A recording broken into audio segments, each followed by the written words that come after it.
안녕하세요. 김민석입니다. 한국혈액암협회 구독자 여러분 안녕하셨어요? 날씨가 무척 덥습니다. 제가 오늘 세 번째로 유튜브 강연을 초청을 받아가지고요.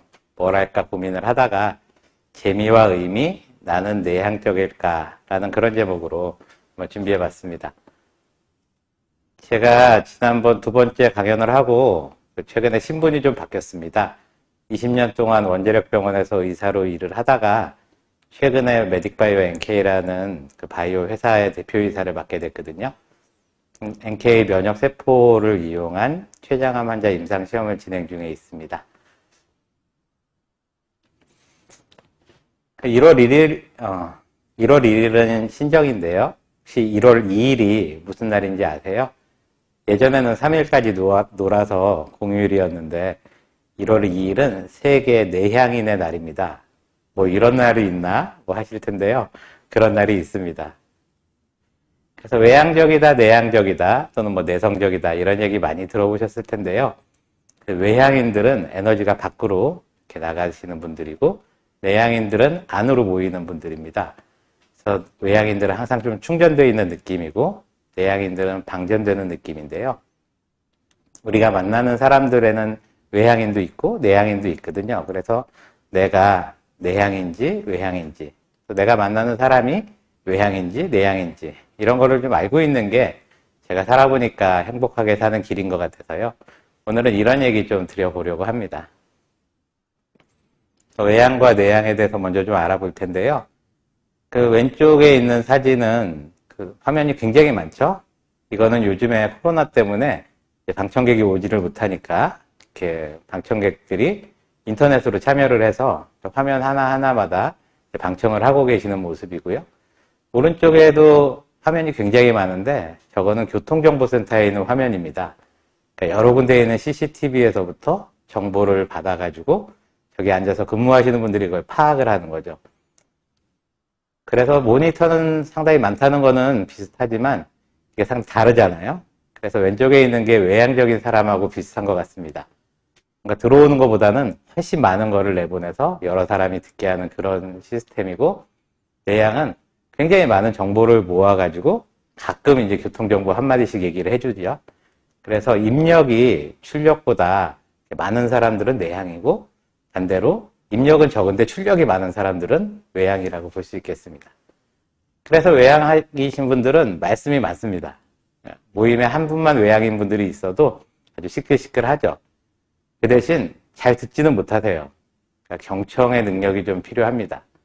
반면에 내향적인 사람들은 둘이 모여있으면 하루 종일 아무 말도 안 해도 별로 불편하지가 않아요.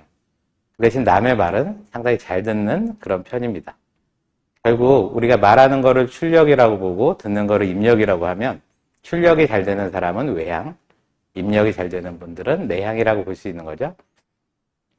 자동차로 비유를 해보면요.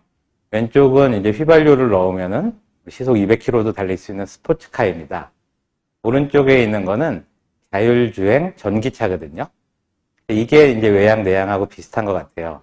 외향인들은 항상 힘이 넘치고 내가 원체 빨리 달릴 수 있으니까 주변 교통 상황이 별로 중요하지가 않습니다. 그냥 내가 가고 싶은 대로 쭉 가면 되는 그런 사람들이고요. 그에 비해서 내향인 분들은 자율주행 전기차니까요.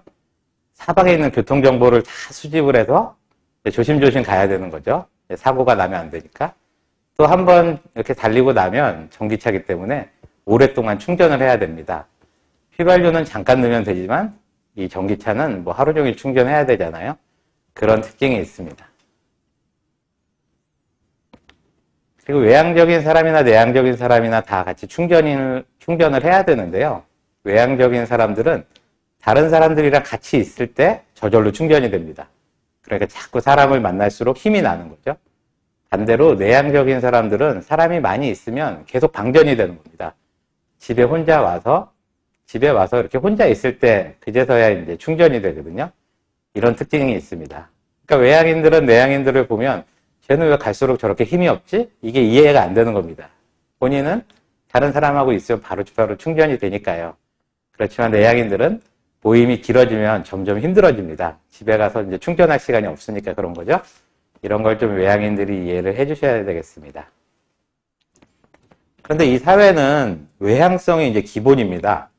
이제 언어에서만 봐도 알 수가 있는데, 이제 위에 있는 거 아래에 있는 거는 초등학교 생활기록부를 제가 얻어서 한번 올려봤는데요.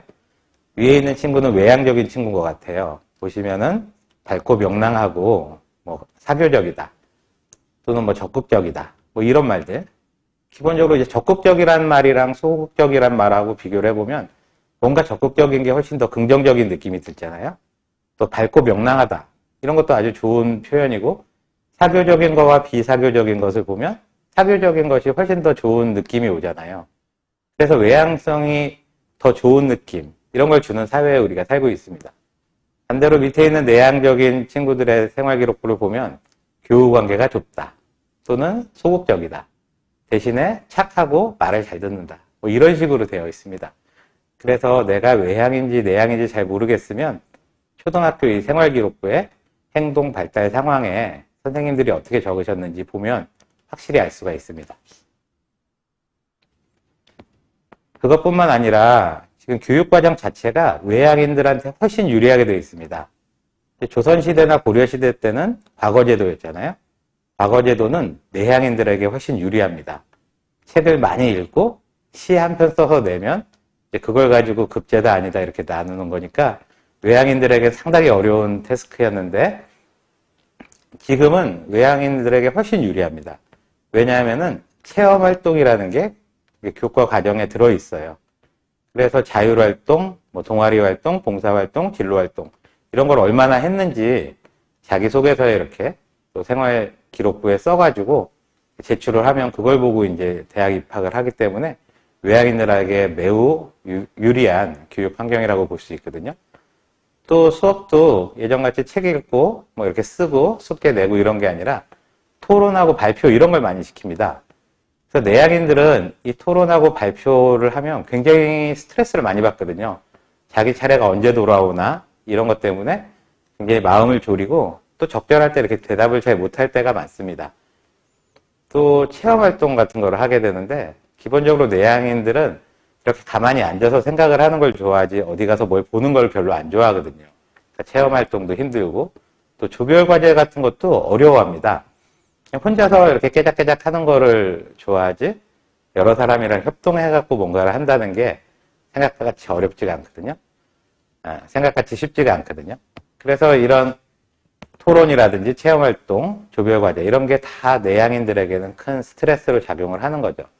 뿐만 아니라 지금 코로나 시대에 온라인 수업을 많이 하고 또 수능 EBS 보면은 동영상 강의를 보게 되잖아요. 이런 것도 외향인에게 훨씬 유리합니다. 내향인들은 자기만의 속도가 있거든요.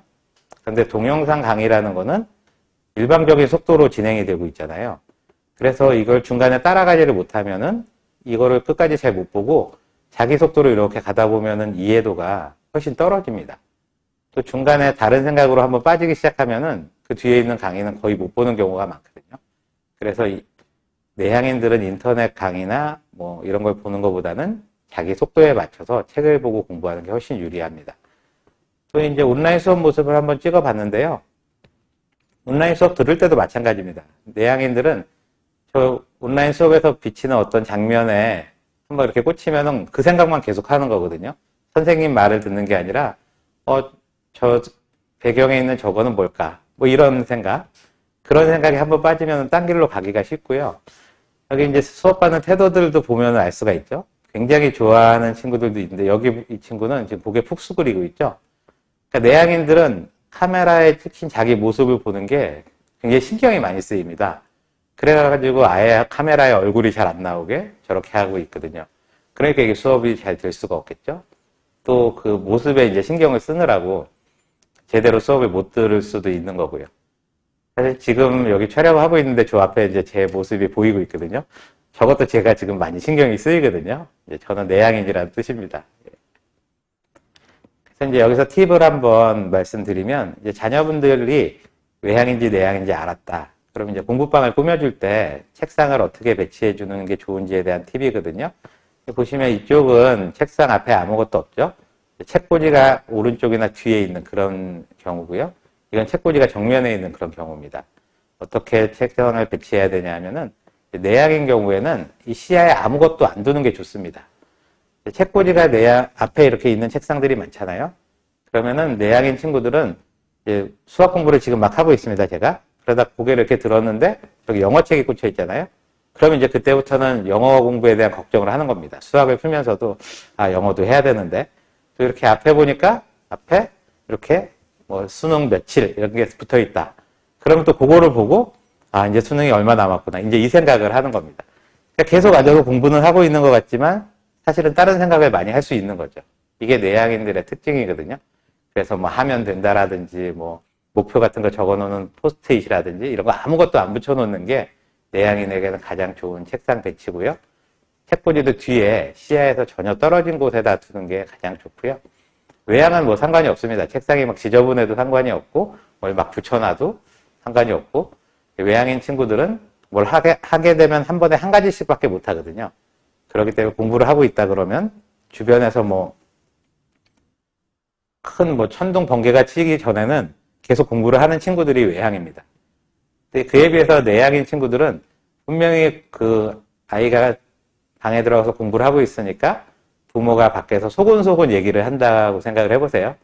근데 뭐 다른 얘기할 때는 가만히 있는데 얘기를 하다 보면 공부하고 있는 자제분 얘기를 할 수가 있잖아요. 그래서 자기 얘기를 하는 것 같다 그러면 귀신같이 나와서 엄마 아빠 조금 전에 내 얘기했지 이러면 걔는 내향입니다. 그러니까 공부를 하고 있는데도 밖에서 부모님들이 대화하는 거에 신경을 쓰고 들린다는 거죠, 실제로. 그래서 책상 배치를 이렇게 해주시고 공부방도 최대한 조용히 해주시고 애가 공부하고 있을 때는 부모님이 걔 얘기는 안 해주는 게 좋습니다. 지금 세상은 이제 외향 천국이고 내향 지옥입니다. 그래서 보시면 내향인 대학생들은 조별 과제 때문에 참 힘들고요. 직장에 다니는 내향인들은 별로 말을 안 하거든요. 근데 요즘에는 말을 안 하면 무능한 걸로 이렇게 착각을 많이 하기 때문에 그렇게 오해될까봐 또 걱정을 하고, 이제 CEO 중에 이제 저도 뭐 조그만 회사지만 CEO인데 모임이 굉장히 많습니다. 특히 뭐 아침부터 모이자고 뭐 하면 이게 참 나가기가 안 갈 수도 없고 괴롭습니다. 뭐 이런 내향 지옥이 있고요.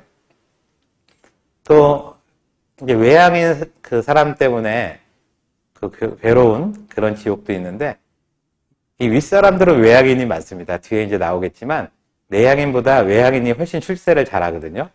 그래서 이제 자기 윗사람은 외향인 경우가 많은데 이 외향인하고 같이 회의를 해보면 일단 아랫사람 얘기는 전혀 안 듣습니다. 그리고 계속 자기 얘기만 하는 겁니다. 그러니까 그거 듣고 있으면 정말 지옥 같죠. 또 그냥 생각 없이 막 말을 하기 때문에 정말 외향인이 말한 말에는 특별한 생각이 안 담겨 있고 그냥 하는 얘기가 많거든요. 근데 내향인은 그 얘기를 들으면 도대체 무슨 생각으로 저런 얘기를 하셨을까? 이런 것 때문에 밤에 잠이 안 옵니다. 밤새 그걸 생각을 하고 있어요. 그래서 이 내향인이라는 거를 표현할 때 소극적이란 말을 많이 쓰는데 이거는 좀 안 썼으면 좋겠습니다.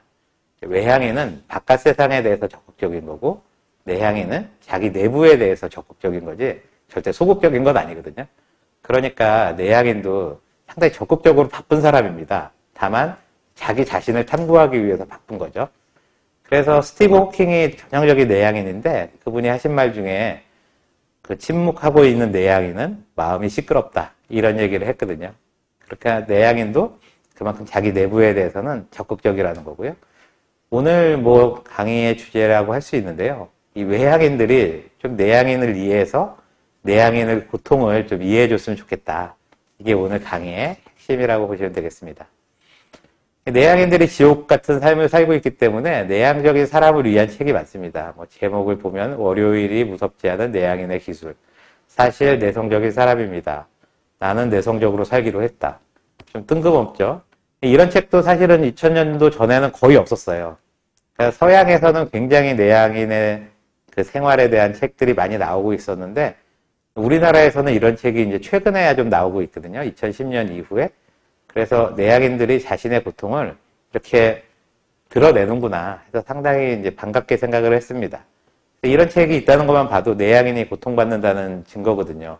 이제 외향인을 위한 이런 책은 제가 지금까지 본 적이 없습니다. 전혀 고통을 안 받는다는 거죠. 일방적으로 외향인이 내향인을 고통을 주는 사회다. 이런 걸 좀 외향인들이 아셨으면 좋겠고요. 근데 요즘에 잠시 외향인들에게 지옥 같고 내향인들에게 천국 같은 시대가 열렸습니다. 제가 지금 이제 마스크를 벗고 있지만 여기 이제 강의를 하고 있기 때문에 그런 거고요. 이제 밖에 나가면 바로 마스크를 쓰고 또 사회적으로 거리를 둬야 되고 재택근무를 많이 해야 되잖아요. 그러니까 이게 밖에 나가서 에너지를 충전시키는 그런 외향인들에게는 일시적으로 이게 아주 지옥 같은 삶입니다. 큰 형벌이죠. 사회적으로 거리를 두고 사람을 만나지 못하는 게. 근데 내향인들은 이게 특기거든요. 그렇기 때문에 코로나 단계가 올라갈수록 외향인들의 행복 지수는 많이 떨어지고 내향인들은 뭐 그렇게 많이 떨어지지 않는다. 이게 이제 작년도 그 서울대학교 행복연구소에서 나온 지표인데 기본적으로 이 점선이 외향인이거든요. 그래서 이게 코로나 단계가 높아져서 사회적 거리두기를 고강도로 했던 3월 달에 뚝 떨어진다는 건데 근데 이거 보시면 재밌는 게 아무리 떨어져도 행복감이 내향인보다 훨씬 높죠. 예, 기본적으로 이렇습니다.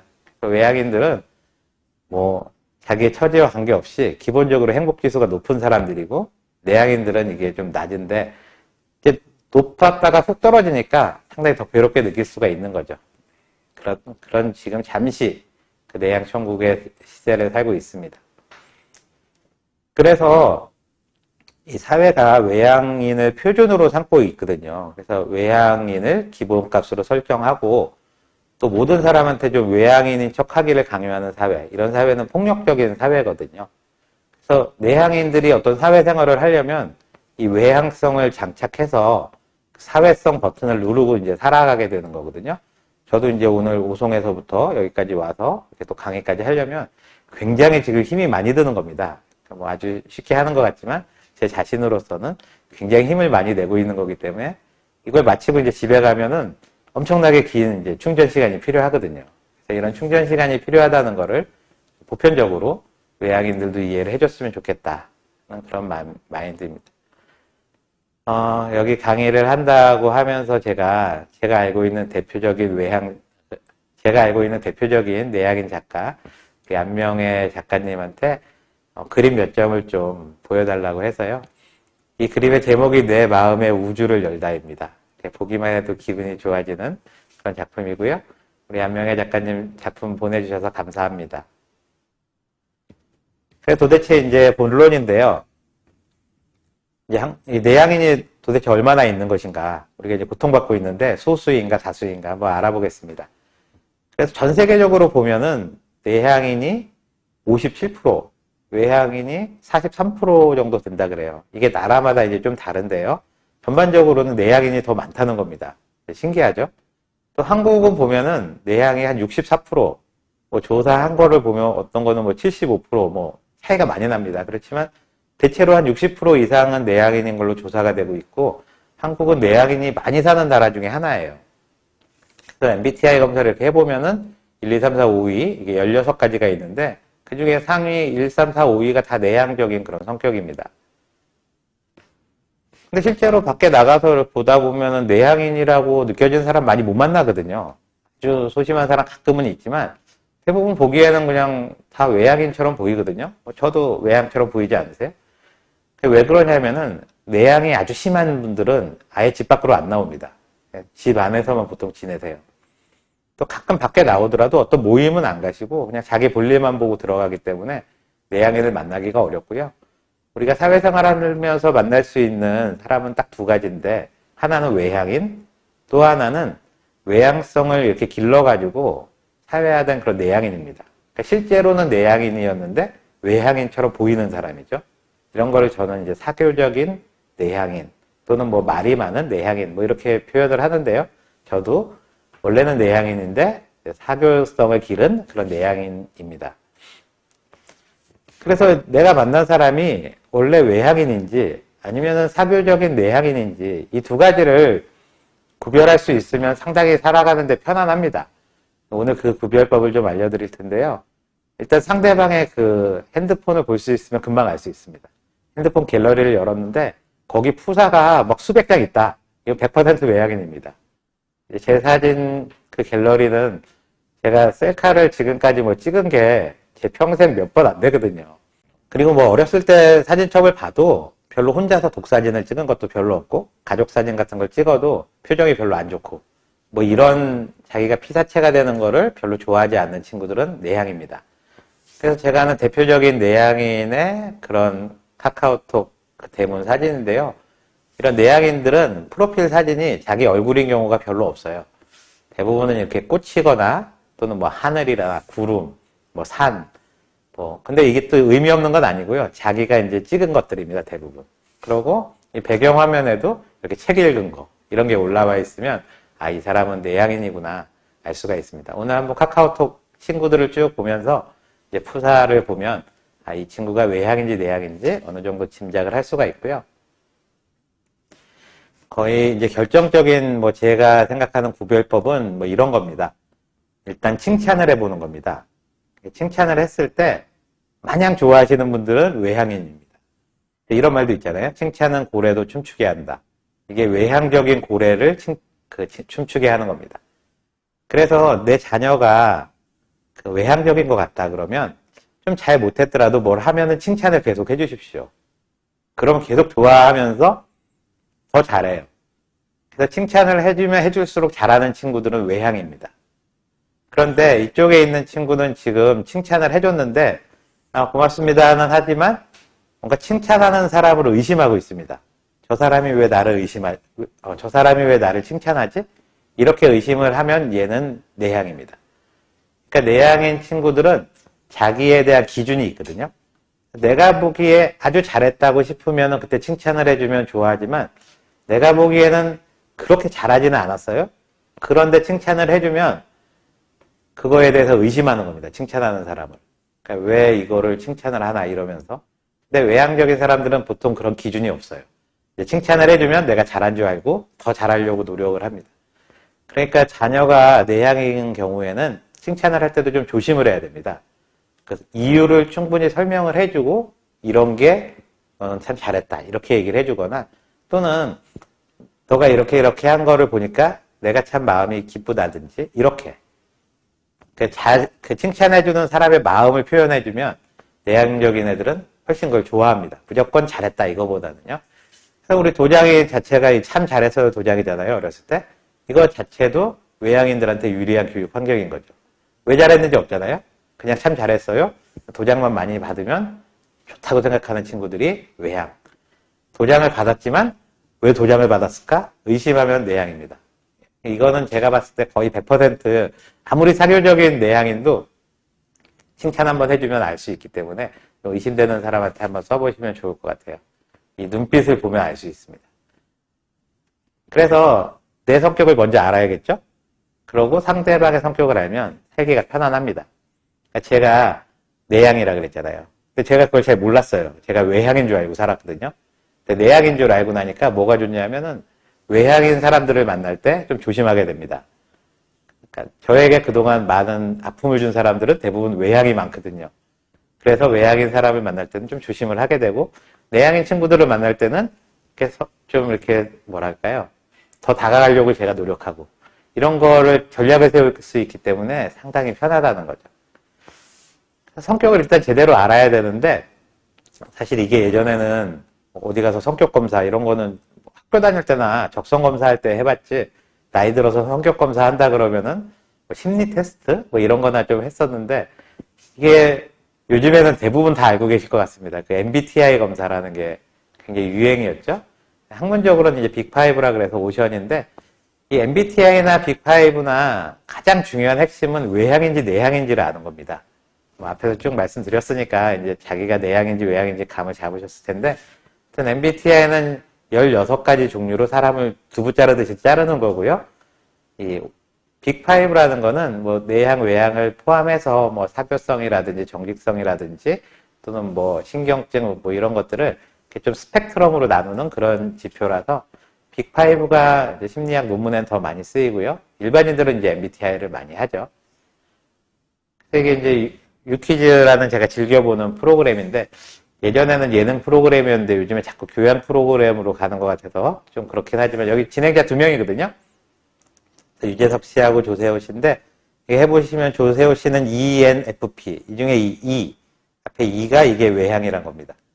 그 다음에 유재석 씨는 ISFP I 인트로 안쪽으로 이게 내향이란 거거든요. 뭐 성인, 분자형이니 이런 거는 이제 다 틀린 말이고요. FP는 이제 같고 여기는 IS 타입, 여기는 EN 타입이죠. 그래서 유재석 씨하고 조세호 씨가 이렇게 합이 좀 잘 맞는 겁니다. 근데 이게 뭐 프로그램 진행이 아니고 사회에서 만났으면 아마 조세호 때문에 이 유재석이 마음고생 많이 했을 수도 있는 이 내향이니까요. 그래서 이제 MBTI 퍼스널리티 타입스, 이거 정통적인 MBTI는 아니지만 뭐 온라인으로 무료로 할 수 있으니까 우리가 이제 많이 해서 이걸 가지고 뭐 너는 뭐 INTP니 어쩌니 이런 거 많이 해보시잖아요. 유재석이 이게 진짜 내향일까? 국민 MC 아닙니까? 그렇게 뭐 프로그램도 많이 하고 또 프로그램 안에 사람들 나오면 다 챙겨주고 너무 말도 잘하고 하는데 이 MBTI 검사가 믿을만한가? 이게 의심하시는 분도 많고 뭐 저런 기사도 많을 겁니다.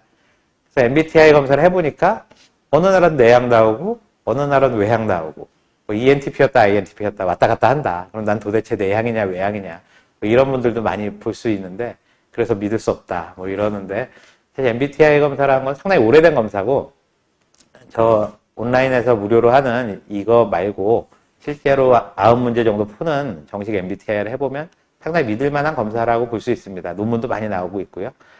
근데 이게 특징이 뭐냐면은 타고난 기질을 자기를 알아보는 겁니다. 그러니까 나의 지금 모습을 반영하는 게 아니라 내가 어떻게 태어났는지를 보는 거거든요. 그래서 체크를 할 때 지금 기준으로 체크를 하면 이게 왔다 갔다 할 수 있습니다. 그 사회화 되는 정도에 따라 바뀌기 때문에 체크를 할 때 내가 초등학교 저학년일 때 어땠는지 그걸 떠올리면서 체크를 해보시면 거의 일정하게 나오겠죠. 자기 초등학교 때 기억은 비슷하니까요. 그걸 해보면 확실히 저는 내향이거든요. 지금 성향으로 체크하면 외향으로 나올 수도 있는데 초등학교 때 거를 생각하면서 하시면 정확하게 알 수가 있습니다. 내향적인 사람들이 이제 말이 적은 거는 말을 이렇게 하다 보면은 상대방 그 반응에 의해서 굉장히 스트레스를 받는 사람이 내향입니다. 외향은 남의 눈치를 안 본다 그랬죠? 그냥 말을 하면은 남들이 어떻게 듣든지 간에 그 신경 안 쓰고 계속 말을 하거든요. 뭐 신경을 안 쓴다기보다 그게 남들의 반응이 느껴지지 않는 겁니다. 근데 내향은 말을 하면서도 계속 상대방의 그 반응을 느끼면서 말을 하거든요. 그러고 나서는 집에 와서 이제 이런 후회를 하죠. 내가 쓸데없는 말을 너무 많이 한 것 같다. 너무 내 얘기만 하지 않았나? 저 사람 나를 좀 이상하게 보지 않았을까? 뭐 이런 생각을 하기 때문에 이걸 만약에 5명이 있는 데서 내가 얘기를 이렇게 하면 그 5사람 반응이 다 들어오거든요. 그러니까 얼마나 힘들겠습니까? 그러다 보니 점점 말을 안 하는 거죠. 사실 오늘 제가 이렇게 강연을 하면 도대체 얼마나 많은 분들이 보실까? 지금 제가 바로 반응을 체크할 수 없지만 나중에 댓글로 쭉 다 볼 수 있잖아요. 댓글을 읽을 때마다 제가 정말 마음이 좋을 때도 있고 막 왔다 갔다 합니다. 그래서 댓글이 없어도 걱정되고 이게 이제 내향의 전형적인 특징이거든요. 그러니까 아무튼 이런 거 제가 많이 안 하는 게 좋은데 이제 하게 됐으니까요. 많이 봐주시고 댓글도 많이 적어주시면 좋겠고요. 그러다 보니까 이 내향인들은 선택적인 수다쟁이입니다. 결국 뭐냐면은 자기가 친근한 사람 또는 말을 했을 때 반응이 좋을 것 같은 사람하고만 계속 얘기를 하고 평소에 하고 싶었던 말을 그때 다 해버립니다. 그렇기 때문에 그런 모습만 보면 이렇게 내향도 말을 잘하는구나 이렇게 느끼겠지만 이렇게 어색한 사람 또는 처음 보는 사람들이 있는 자리에서는 거의 입을 열지 않는 게 대부분의 내향인들이고요. 또 이제 외향인들끼리 한 서너 명 모여서 대화하는 걸 옆에서 본 적이 있거든요.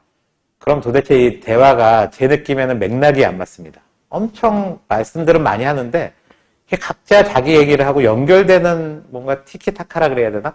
연결이 안 돼요.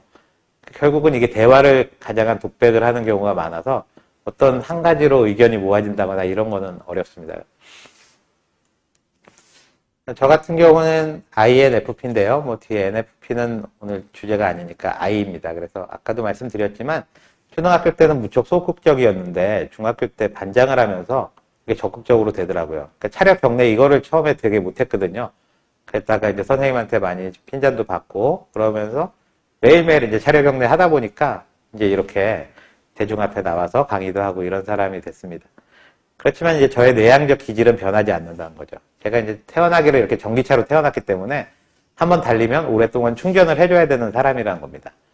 이렇게 잘 달린다고 해서 외향적인 게 아니고요. 다시 말해서 저는 사교적인 내향입니다.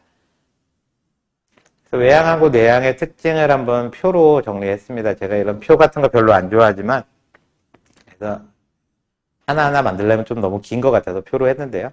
에너지가 이렇게 밖으로 뻗치시는 분들은 외향, 안으로 들어오는 사람은 내향이라고 볼 수 있고요. 적극적인 장점을 가지고 있고, 내향은 그에 비해서 이렇게 좀 집중을 잘하고 어떤 좀 사려 깊은 그런 사람일 수 있고요. 외향들은 대인관계가 아주 폭이 넓습니다. 왜냐하면은 자기가 말한 걸 여러 사람이 들어줄수록 좋아하거든요. 대신 여러 사람의 말은 내가 안 들어도 되니까. 그래서 이제 폭이 넓고, 내향은 아는 사람이 많으면 그만큼 자기가 챙겨야 되는 신호가 많으니까 금방 방전되거든요. 그래서 아주 소수하고 깊은 관계를 맺는 그런 대인관계입니다. 그래서 저도 뭐 한 50년 살았지만 친구라고 할 만한 사람 한 2명밖에 없거든요. 그러니까 그런 게 좀 다른 거죠. 외향하고.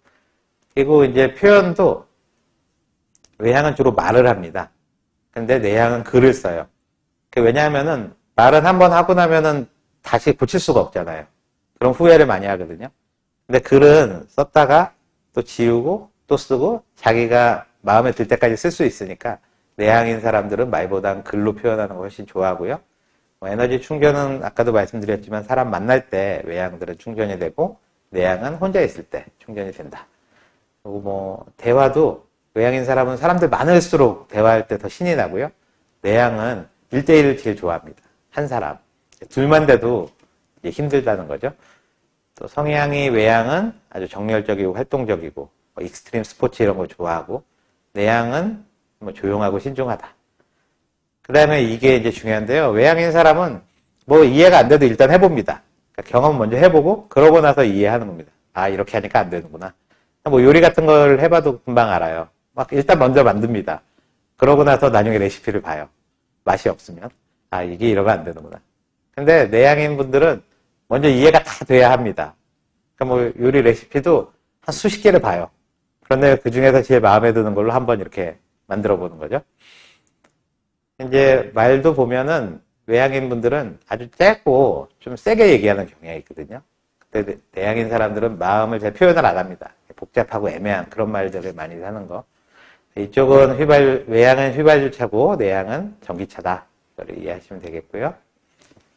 그래서 뭐 외향, 내향에 대한 논문이 굉장히 많은데 몇 개 재미있을 만한 거 한 3개만 먼저 한번 말씀드리겠습니다. 첫 번째는 외향, 내향에 따른 부부관계 빈도. 두 번째는 비만 위험도. 세 번째는 승진. 이런 건데요. 요 논문이 이제 그 부부관계 빈도인데요. 호주에서 남성 3,000명, 여성 1,500명을 대상으로 했고, 나이는 뭐 어린애들부터 81세까지.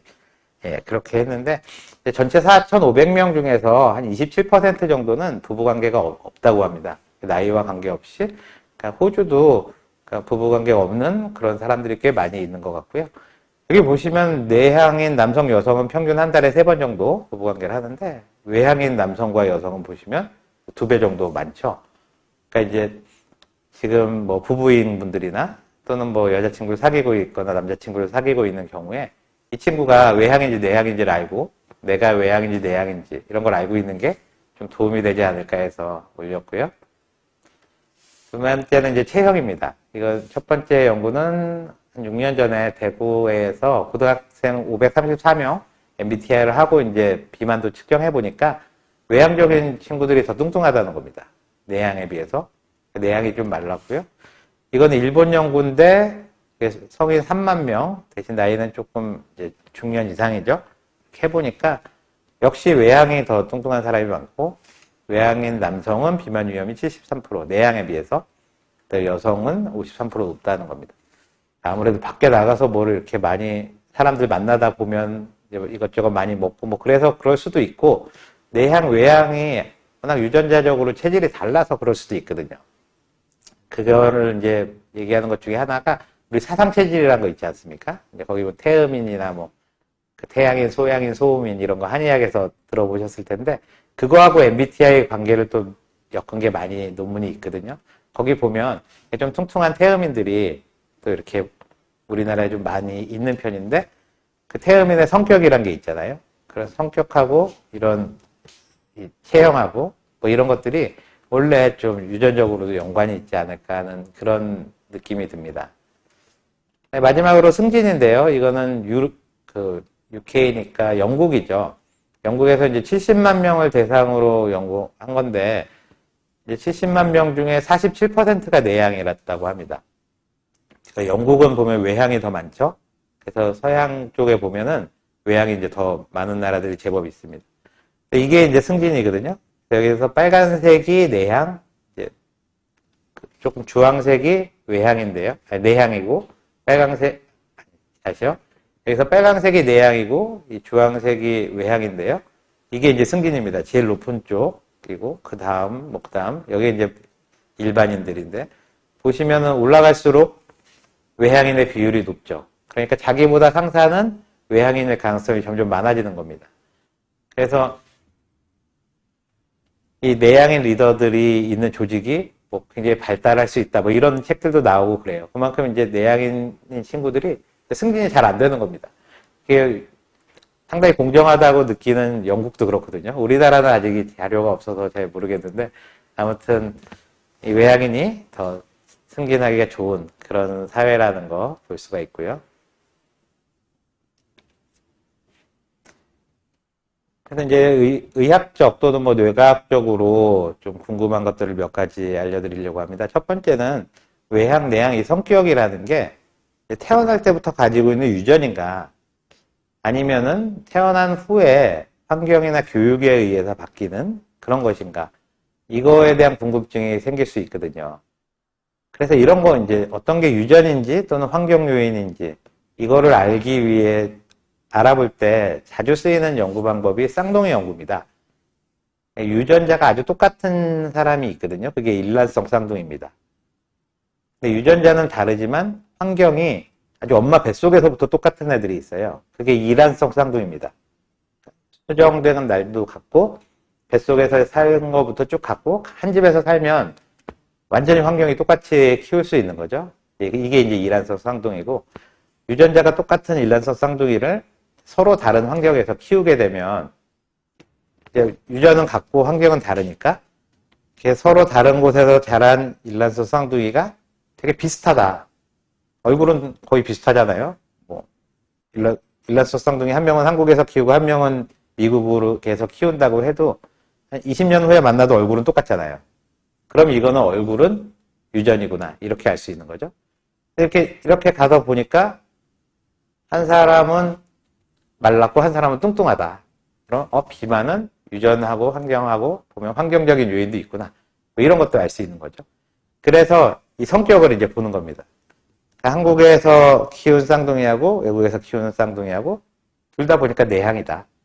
둘 다 외향이다. 뭐 이런 식으로 되면 이건 유전이고 이게 서로 어긋나는 경우가 많으면 환경의 영향이 크구나 하는 걸 알 수가 있는 거잖아요. 그렇게 이제 연구를 해보니까 외향, 내향은 이 파란색이 일란성 쌍둥이고 초록색이 이란성 쌍둥이입니다. 일치도가 외향은 일란성 쌍둥이 훨씬 높다는 거죠. 그래서 이 외향, 내향은 유전 환경 중에 유전의 영향이 훨씬 크다는 걸 우리가 알게 됐습니다. 그에 비해서 이 밑에 있는 사교성, 이거는 외향, 내향의 차이가 일란성, 이란성 차이가 별로 없죠.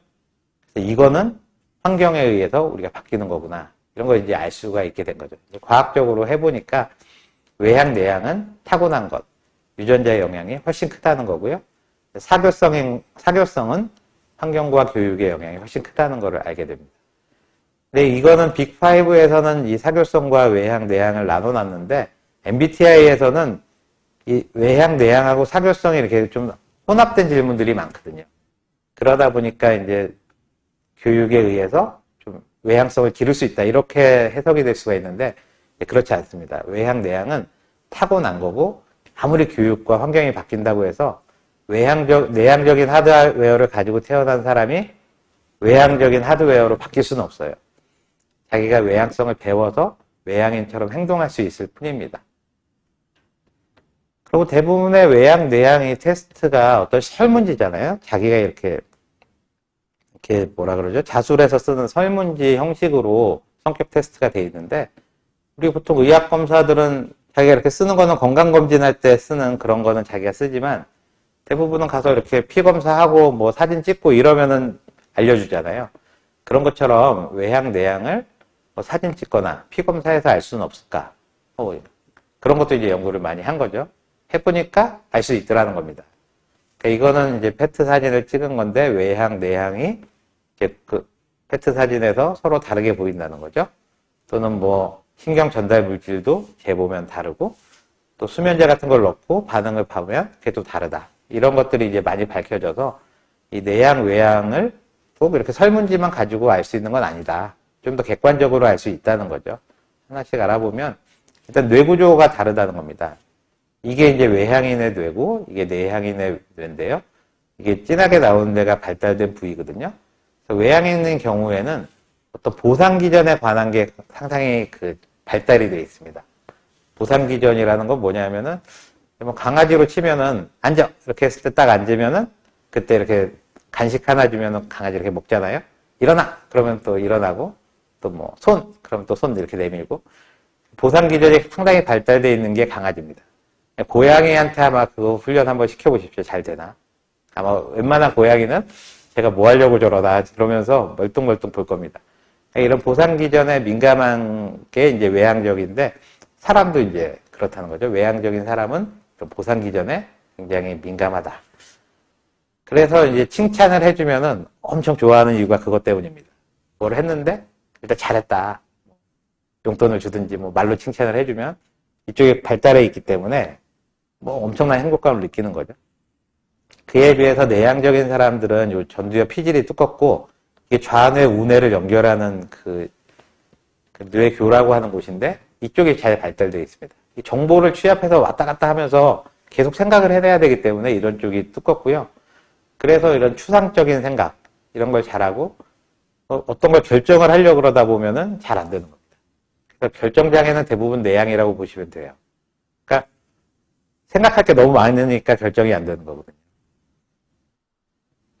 신경 전달 물질을 이제 측정을 해보면은 외향적인 사람들은 도파민 위주로 살게 되는 겁니다. 그러니까 도파민을 찾아서 사는 삶. 이게 이제 외향적인 삶이라고 볼 수 있고, 이 도파민은 동기부여와 보상이 있을 때 일어나는 그런 거고요. 이 내향적인 사람들은 노르에피네프린에 의한 삶입니다. 이거는 정보를 많이 얻어서 어떤 생각을 할 때 좋은 거고, 오늘의 강의 주제 중에 하나인 재미 신경 전달 물질은 도파민, 의미 신경 전달 물질은 노르에피네프린이라고 보시면 되겠습니다. 그래서 3대 신경 전달 물질이 도파민, 노르에피네프린, 세로토닌 이렇게 세 가지거든요. 그래서 이 세로토닌은 내향이나 외향이나 관계없이 충분히 있어야 됩니다. 이거는 뭐 기본 그 신경 전달 물질이고 이게 없으면은 아무것도 하기가 싫어지는 거죠. 우울증으로 가는 겁니다. 전반적으로 이거는 만족을 느낀다고 보시면 되겠어요. 그래서 세로토닌은 항상 충전이 꽉 돼 있어야 되는 거고 이런 상태에서 주로 도파민적인 삶을 살게 되면은 재미있는 삶을 살게 되는 겁니다. 주로. 재미있는 걸 찾아서 사는 삶은 도파민이고 이런 사람들은 대부분 외향이라는 거고요. 의미 있는 삶. 뭐 그게 무슨 의미가 있냐. 이거 서장훈 씨가 자주 하는 얘기죠. 내향이라는 겁니다. 그분은. 네. 어떤 걸 할 때 그게 어떤 의미가 있는지를 항상 이렇게 생각하면서 한다는 거죠. 그리고 이제 수면 내시경들 많이 해보셨을 텐데요. 수면 내시경 할 때 이렇게 주사약을 넣어서 수면을 시킨 다음에 완전 자는 건 아니죠. 약간 가수면 상태에서 이제 내시경을 하면 내시경의 그 고통도 있고 또 시술한 사람도 편하고 해서 이제 많이 하잖아요. 근데 유독 이 주사약을 넣어줘도 잠을 잘 못 자는 분들이 있습니다. 그래서 한 대 더 놓는 사람이라든지 또는 하다가 중간에 깬다든지 그럼 움직이지 못하겠는데 내시경 때 하는 소리가 다 들렸다든지 이 사람들 다 내향입니다. 외향은 약이 들어갑니다라는 소리와 동시에 거의 주무시거든요. 그래서 불면증은 대부분 내향인들이 많이 오는 겁니다. 밤에도 뭐 걱정 때문에 잠을 못 잔다든지 이런 분들 다 내향이고 수면 내시경을 하면은 빨리 깨고 잘 안 되는 분들 이런 분들 내향 뭐 한번 엄청 깊게 잠들고 잘 못 일어나고 뭐 이런 분들을 외향이라고 보시면 되겠습니다. 또 하나는 이 오이를 먹여보면 아는데요. 뭐 그 옛날 오이는 더 그랬고 요즘 오이도 그런데요. 이 인터넷에 보면 오이를 싫어하는 사람들의 모임이라는 게 있습니다. 2017년도에 생겼는데요. 저는 이 모임이 생기기 전부터 오이 못 먹는 사람들을 제법 알고 있었거든요. 그래서 왜 그 오이를 못 먹을까? 그러고 나서 그 사람들을 쭉 관찰해 보니까 엄청난 내향이더라고요. 이 오이를 못 먹는 분들은 100% 내향인입니다. 감각이 상당히 예민한 분들이고 특히 미각의 그 쓴맛을 이 외향인들이나 일반 사람보다 100배 내지 1000배 정도 잘 느끼는 분들입니다. 그러니까 굉장히 그 내향인들의 특징은 감각이 예민하다는 거거든요. 그래서 감각이라는 게 뭐 보는 거 있고 듣는 거 있고 맛보는 거 있고 냄새 맡는 게 있잖아요. 이게 다 뛰어납니다. 그래서 내향인들은 황사가 온다 그러면 실내에서도 알아요. 먼지 냄새가 난다는 거죠. 그리고 뭐 그 눈도 상당히 그 예민해가지고요. 그러니까 뭐 그림 같은 거 이렇게 볼 때 그런 것들도 상당히 예민하게 보시고 그래서 뛰어난 화가분들 중에 내향인들이 많습니다. 칼라를 보는 눈이 좀 다른 거고요. 또 귀도 굉장히 예민해서 뭐 오디오 같은 거에 전문가라든지 이런 분들도 내향인이 많고 아무튼 이 오이가 쓰거나 비려서 못 드시는 분들은 다 내향인이고 미식가, 뭐 소믈리에, 바리스타 뭐 이런 감각을 활용한 직업에 훨씬 유리하다는 거죠. 이 오이를 못 먹는 거를 이해를 못하고 외향인들이 왜 오이를 못 먹냐 이렇게 까칠하게 구냐 그러면서 막 어릴 때 강제로 먹인다거나 뭐 이런 부모님들 계시거든요.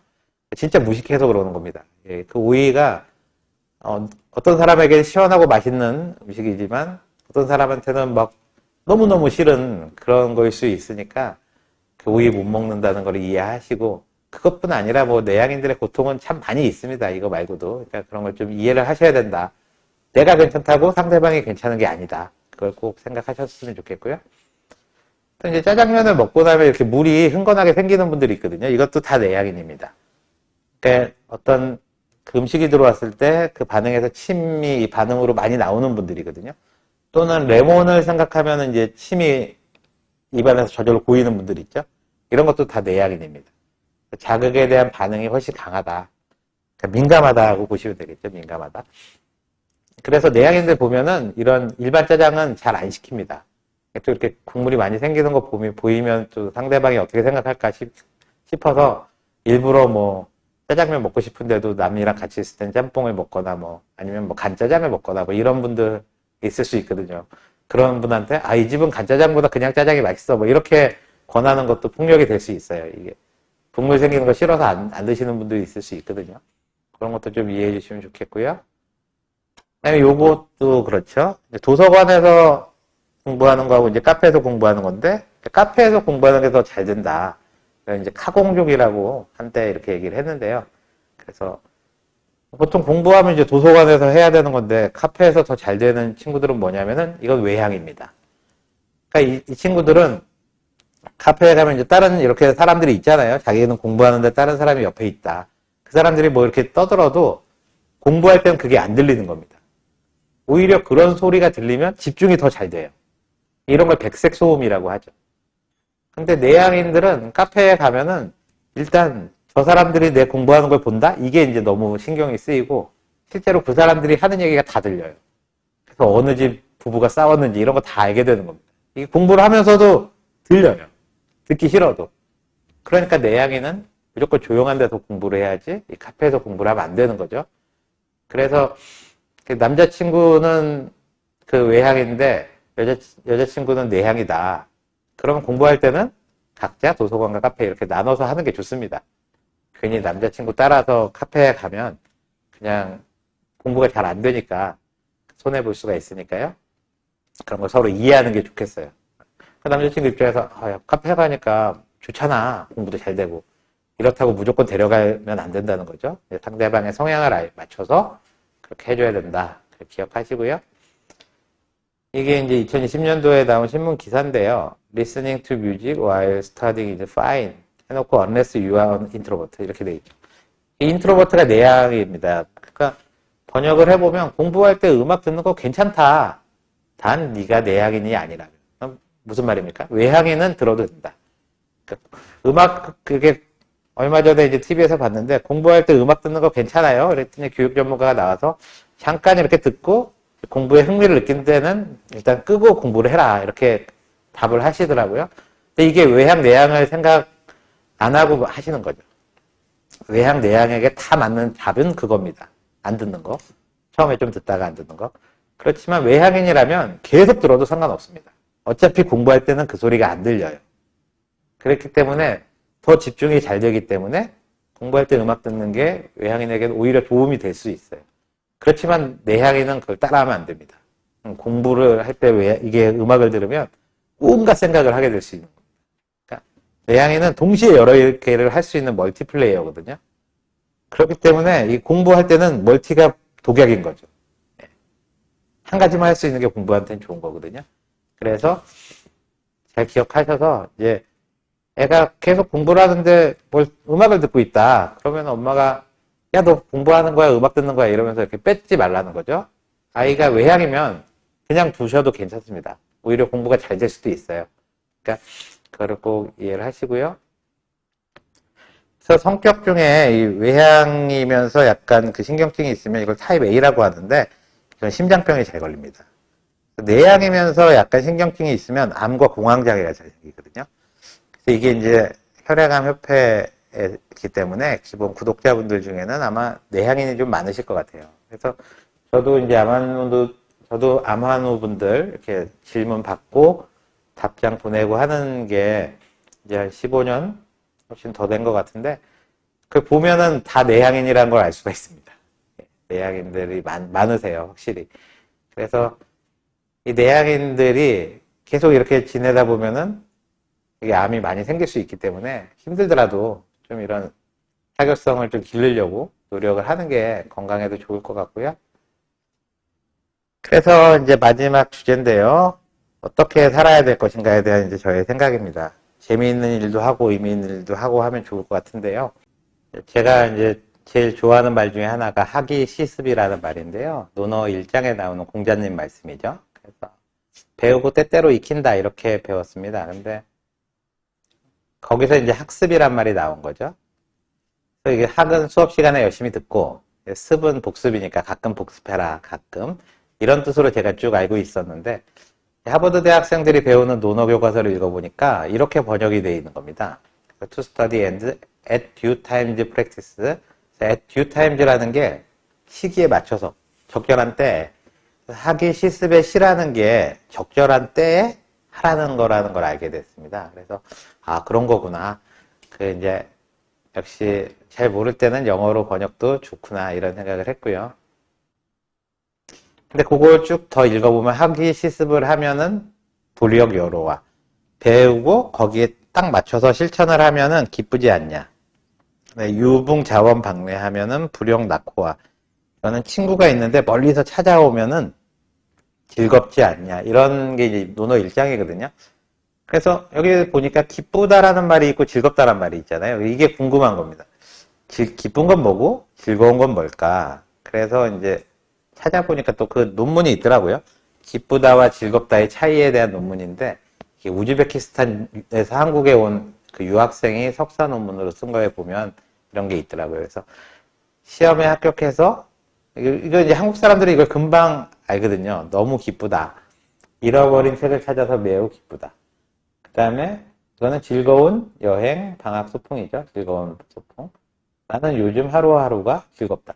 그래서 한국 사람이 이게 자동으로 기쁘다, 즐겁다가 찾아지는데 우즈베키스탄이나 여기 외국에서 온 그 뭐라 그러죠? 유학생들은 이 기쁘다, 즐겁다를 막 번갈아 가면서 잘못 써가지고 웃음거리가 많이 됐다 그럽니다. 그래서 이제 이걸 연구를 했는데 그래서 기쁘다, 즐겁다의 그 차이를 보니까 기쁘다는 거는 이렇게 순간적으로 나타나는 거고 즐겁다는 건 어느 정도 좀 기간이 길게 있을 때 오는 뭐 하루라든지 뭐 방학이라든지 뭐 이런 것들이 즐거운구나 하는 거를 이제 알게 됐고 두 번째는 보통 기쁨이란 건 혼자만 이렇게 느끼는 거라서 이 기쁨을 누구하고 나누기가 어려운 감정 이런 거고 즐거움은 보통은 혼자보다는 여럿이 같이 할 때 개인적인 거라기보다는 이렇게 같이 그러니까 멀리서 친구가 찾아와서 같이 있으니까 기쁘다기보다 즐겁다는 거죠. 그런 의미가 있고 여기서 이 기쁘다는 거는 결국 도파민에 의한 작용인 거고요. 즐겁다는 거는 어떤 의미가 있는 그런 노르에피네프린 작용이라는 거. 이거는 이제 제가 집어넣은 거. 그래서 어떤 행위가 너무 재미만 강조하는 행위들이 있거든요. 그래서 이거는 계속 도파민이 나오는 거를 요구하기 때문에 중독으로 가기가 쉬워요. 처음에는 도파민이 나왔는데, 그 다음에 자꾸 하다 보면은 이게 도파민이 잘 안 나오거든요. 그럼 이제 또 다른 걸 찾아서 또 이제 도파민이 나오는 걸 하고. 그래서 이제 이것저것을 막 찾아다니는 그런 것들이 재미만 강조하는 거고요. 이제 의미만 강조하는 거는 이제 금욕으로 가기가 쉽습니다. 재미가 너무 없는 거죠. 이게 둘 다 그렇게 건강한 생활은 아닌 것 같고, 이 재미와 의미의 뇌각은 아까 잠깐 보여드렸죠? 재미는 주로 외향적인 사람들이 하는 건데 도파민이 나오는 거고, 동기부여 보상이 강화되는 거고요. 의미 쪽은 내향이고, 노르에피네프린, 정보 취합, 사고 쪽으로 우리가 작용하는 건데, 이 컴퓨터 게임을 보면은 이제 어린애들이 엄청 이거에 빠지잖아요. 요즘에 보면 뭐 어른들도 많이 하는데, 이거는 외향인, 내향인이 다 즐길 수 있게 만들어 놓은 겁니다. 보시면, 뭔가를 하게 되면 이런 돈 같은 걸 주거든요, 거기서. 보상을 주는 거죠. 그러니까 이게 동기부여를 해서 보상. 뭐 퀘스트를 깨고 나면은 이렇게 돈을 주고, 뭐 자원을 막 채취하고, 계속해서 도파민이 소소하게 나오는 거고, 그래서 이건 외향인들이 좋아하는 거고, 내향인들은 여기에 이제 집착합니다. 이제 레벨이 53 이렇게 되어 있는데, 계속 꾸준히 하면 이 레벨이 점점 올라가요. 그런 게 이제 내향인들이 생각하는 이 게임의 의미인 겁니다. 재미도 있고 의미도 있고 또 하나 무서운 게 이 습관. 매일매일 출석하면 뭔가를 해주거든요. 그러다 보니까 여기에 한번 들어가면은 내향인, 외향인 뭐 다 그냥 빠질 수 있게 그렇게 디자인이 되어 있는 거죠. 이걸 응용해서 인생을 디자인하면 좋다는 겁니다. 그래서 재미를 위해서 하는 활동을 우리가 취미라 그러고요. 의미를 위해서 하는 활동을 봉사라 그럽니다. 재미를 강화시키려면은 책도 만화책 같은 걸 보고 약간 오락 프로그램 종류로 보고 운동을 하더라도 뭐 배드민턴, 탁구, 테니스 이런 거 같이 짝이 돼서 하는 재밌는 거를 하면 좋고요. 의미는 책을 읽어도 고전을 읽고 TV를 봐도 뭐 잘 안 보지만 교양 프로그램을 주로 보고 운동을 해도 주로 혼자 하는 거 요가, 필라테스, 뭐 헬스 뛰더라도 달리기 혼자 하기 뭐 이런 것들을 합니다. 그러니까 이게 주로 이런 쪽을 강화하는 행동들이거든요. 그래서 취미하고 봉사를 보시면 취미는 재미있는 일입니다. 쉽게 말해서 도파민이 나오는 행위고 봉사는 의미 있는 일이라서 노르에피네프린이 나오는 행위거든요. 근데 외향인은 기본적으로 재미있는 걸 좋아하잖아요. 그래서 외향인이 취미를 자꾸 더 추구를 하면 너무 이제 중독으로 가기가 쉬운 겁니다. 내향인은 기본적으로 봉사를 잘하잖아요. 그걸 또 계속하면은 그쪽으로 금욕적인 삶으로 이제 가는 거죠. 그래서 이게 밸런스를 맞추려면 외향인은 봉사활동을 찾고 내향인은 취미를 찾는 게 인생의 밸런스를 맞추는 데 중요하다는 겁니다. 우리나라 취미를 이제 조사를 2019년에 해보니까 보시면은 1등이 등산이에요. 그 다음에 음악 감상, 운동, 헬스, 게임, 독서 쭉 이렇게 있는데 이게 제가 보기에 도파민이 나올 만한 게 별로 없습니다. 기본적으로 취미는 도파민이 나와야 되는데 도파민이 나올 만한 게 독서? 책을 읽고 도파민이 나올 수 있다. 또는 뭐 음악 감상? 어떤 음악인지 모르겠지만 헬스 이런 게 어떻게 보면 도파민이 정말 많이 나올 수 없는 그런 취미거든요. 그래서 폼이 있고 고상하면서 별 재미가 없는 취미를 한국인은 많이 하고 있다. 이런 고상한 취미라는 게 도입된 시기가 일제시대 때입니다. 그때 다도라든지 꽃꽂이라든지 서예 이런 걸 취미로 많이 장려했고 이런 거는 고상한 취미고 이거 말고 유행가를 부른다거나 재즈 노래, 뭐 댄스, 뭐 서양 영화를 보는 건 퇴폐적이다 이렇게 규정을 했는데 이런 분위기가 물론 영화는 지금 뭐 아니겠지만 아직까지 좀 많이 남아있는 것 같아요. 그래서 취미는 순수하게 나의 그 도파민을 나오기 위해서 하는 건데 어떤 취미 활동을 하면서도 남이 나의 취미를 어떻게 생각할까? 이런 거를 이제 고민하면서 취미를 안 갖는 거죠. 그러니까 대부분 내향인들한테 취미 물어보면은 독서, 뭐 음악 감상, 뭐 영화 보기 이런 게 제일 많거든요. 이게 변변한 취미라고 볼 수 있는 게 아닙니다. 이거는 어떤 도파민이 나오기 어려운 행위이기 때문에 정말 도파민이 조금이라도 나올 수 있는 그런 행위를 찾는 게 이제 상당히 중요하거든요. 그래서 이제 어떤 운동을 할 때도 이쪽이 이제 외향인이고 이쪽이 내향인인데 그 운동이 이제 재밌어서 하면은 좋은데 내향인들은 건강하려고 운동을 하는 겁니다. 그러니까 이제 산에 가는 거 뭐 등산이 가장 많다고 하니까요. 산에 가는 게 그 자연을 느끼고 산 자체가 좋아서 가면은 도파민이 나올 수 있고 좋은 취미가 될 수 있는데 이 산에 안 가면 내가 건강이 안 좋아질 텐데 뭐 암이 재발이 다시 될 수도 있는데 뭐 이런 걱정으로 하루도 안 빠지고 간다. 이런 거는 제가 보기에 취미는 아니에요. 그냥 건강해지려고 이렇게 어떤 의미, 자기가 만들어 놓은 목표를 달성하려고 산에 가는 거는 그렇게 바람직하진 않습니다. 그러니까 처음에는 그런 의미로 산에 가기 시작했더라도 그 안에서 재미를 찾으려고 좀 노력을 하시고, 그러니까 이제 외향인들은 주로 단체 운동을 좋아하고 내향인들은 혼자 하는 운동을 좋아하거든요. 아까도 말씀드렸지만 요가, 필라테스 뭐 이런 거, 마라톤 혼자 뛰고 이런 걸 좋아하시는데 되도록이면 그런 걸 하시더라도 좀 짝을 찾아서 마음에 드는 사람하고 같이 하는 그런 게 좋겠고요. 음식을 드실 때도 외향인들은 맛있는 거를 드시는데 내향인들은 이 몸에 좋은 걸 찾아서 많이 드십니다. 이거 근데 이게 이제 좀 반대로 가야 된다는 거죠. 책을 읽을 때도 만화책 보죠. 마찬가지고요. 그래서 요즘에 제가 좀 즐겨 보는 것 중에 하나가 이 골 때리는 그녀들이라고 여기 나오는 친구들 이제 모델 팀인데 지난주에 한 번 이겼습니다. 그래서 이게 이기면서 이렇게 얘기했대요. 이렇게 큰 성취감을 느낀 적이 있나 싶을 정도로 너무 행복해서 비현실적으로 느껴진다. 뭐 여기 나오는 친구들이 진짜 무지하게 열심히 하는 친구들이 눈에 보여요. 근데 그 친구들 MBTI를 보면 다 내향이더라고요. 그러니까 내향인인 친구들이 평상시에 운동을 좋아하던 내향인이라도 했던 걸 보면은 아까 말한 다 혼자 하는 운동들을 해온 거거든요. 그러다가 이런 단체, 뭐, 4-5명이 같이 하는 미니 축구를 하다 보니까 그동안 느끼지 못했던 그런 거를 느끼면서 인생의 중심이 됐다고 얘기를 하거든요. 그래서 저는 많은 내향인들이 좀 이런 체험을 했으면 좋겠다, 그런 생각을 하는 겁니다. 그러니까 자기하고 딱 궁합에 맞는 거, 나의 내향성을 더 증진시키는 그런 행위만 계속하지 마시고, 과감하게 외향인들이 하는 것들을 좀 도전해 보시면, 거기서 인생이 좀 이렇게 느낌이 바뀔 수도 있고, 반대로 외향인은 반대겠죠? 맨날 이런 축구 뭐 이런 것들 여럿이 모여서 하던 분들은 오히려 명상이라든지 요가라든지 이런 거를 해보시면 또 많이 이게 내향인을 이해할 수 있어서도 좋지만 또 상당히 또 색다른 것 어떤 기쁨을 느낄 수도 있거든요. 요즘 특히 이제 밖에 못 나가시는 때니까 그런 거 한번 생각해 보셨으면 좋겠고요. 이게 마지막 슬라이드 같은데요. 이제 강아지냐 고양이냐 이런 겁니다. 그래서 강아지는 키워보면 상당히 얘가 외향적이고 그 보상에 민감하다는 걸 알 수가 있고요. 고양이는 상당히 내향적이고 자기가 독립적이라는 걸 알 수 있습니다. 그래서 보통은 외향인들이 강아지를 키우고 내향인들이 고양이를 키워요. 그러면서 자기 만족이 아주 비슷한 성향이니까 만족이 된다 이렇게 얘기를 하시는데 이거를 한번 바꿔서 키우는 분들을 제가 봤습니다. 그래서 외향인이 고양이를 키우게 되니까 이 고양이를 통해서 내향인들의 성격을 많이 이해하면서 자기 세상을 바라보는 그런 이해도도 넓어지고 언행도 주의하게 되고 사람들 말도 많이 듣게 된다.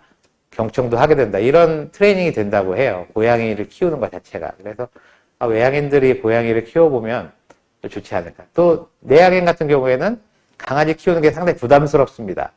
나 혼자 이렇게 혼자 살기도 버거운데 제 응석을 다 받아주려면 이게 누가 누구를 키우는 건지 모르는 그런 상황이 올 수 있는데 키우다 보면 얘 산책시켜줘야 되니까 밖에도 이제 할 수 없이 나가게 되고 또 개를 키우고 있는 다른 사람들과 또 교류도 할 수 있고 다양하게 또 개를 통해서 배울 수 있는 게 있는 것 같거든요. 그래서 궁합은 이렇지만 자신을 변화시키고 싶다면 외향인은 고양이, 내향인은 개를 한번 키워보는 게 어떨까 이렇게 한번 말씀을 드려보고 싶습니다. 한 슬라이드가 또 남았네요. 지난번에 제가 노래를 한번 해가지고 조회수가 별로 안 나온 것 같은데 하여튼 이 음악을 배우는 거는 뇌 활동에 상당히 좋거든요. 근데 음악에 이제 두 가지가 있거든요. 하나는 노래고 하나는 악기입니다. 근데 전공자들을 보면은 주로 노래하시는 분들은 다 외향이에요. 뭐 소프라노, 테너, 알토 다 거의 다 외향이고 이 악기 하시는 분들은 내향입니다. 특히 피아노 쪽은 대부분 내향이거든요. 그래서 외향인이 노래를 배우거나 내향인이 피아노를 열심히 연습하면 자기 성격이 계속 더 강화되는 거잖아요. 그러니까 반대로 내향인이라면 노래를 배우고요. 외향인이라면 악기를 배우는 게 서로를 이렇게 뭐라 그러죠? 중도? 네. 그런 거를 유지하고 좀 균형적인 삶을 사는데 도움이 되지 않을까 해서 이 슬라이드를 마지막으로 한번 넣어봤고요. 그래서 뭐 요약을 하면 일단은 내가 내향인지 외향인지 알자. 그 다음에 상대방도 외향인지 내향인지를 알고 또 이제 나이가 들어가니까 내가 외향이라면 좀 내향적인 삶에 대해서 이해하려고 또 그쪽으로 노력을 좀 해보고 또 내가 너무 내향이라면 또 외향적인 쪽으로 조금씩 쉬운 것부터 도전을 해서 좀 이 양쪽 성향을 그래도 골고루 갖춰서 남들이 보기에 저 사람은 외향인지 내향인지 모르겠어. 이런 사람이 될 수 있도록 한번 살아보자. 그런 뜻으로 강의 준비했고, 예, 여기까지입니다. 예, 감사합니다.